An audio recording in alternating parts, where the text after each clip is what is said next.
अस्सलाम वालेकुम दोस्तों, अज अस 6 प्लेटें उत्ते चाइना वाली चक्की चलाइए। ठीक है, 3 HP की मोटर है, छोटी चाइना वाली चक्की है, ये चलती पी है।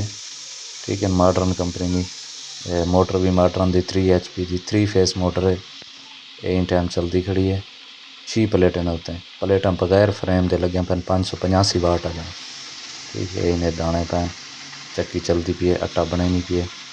इन्वर्टर तो दिख लेना कितना फ्रिक्वेंसी से खड़े, मोटर बिल्कुल स्मूथ चलती पी बगैर कहीं परेशानी के।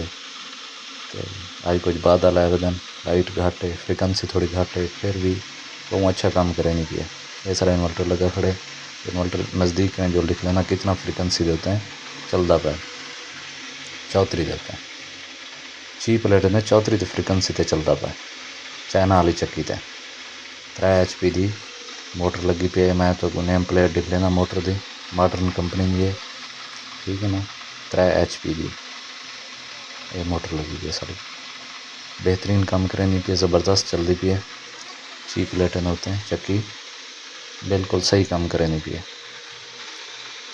अस आज चक्की चलाइए दोस्तों। वीडियो चंगी लगी हो चैनल को सब्सक्राइब तो वीडियो को लाजमी लाइक करे सो। ये सारिया 6 प्लेटां पैन बगैर फ्रेम के 585 वाट है। इवें छत उत्ते सट गए से स्माल दिते से। ये 6 प्लेटां 585 वाट है, डबल गिलास है चन। ठीक है ना, जेरे भीरा सोलर इंस्टॉलेशन करावनी होवे डिस्क्रिप्शन दे विच मेरा नंबर लिखा खड़े, रबता कर सकते हो। नंबर ते व्हाट्सअप भी बनया खड़े, तो कोई मसला सोलर प्लेट के हवाले कमेंट दे विच मेरे कने पूछ सकते हो, उनका जवाब तुहानू जरूर मिलसी इंशाअल्लाह।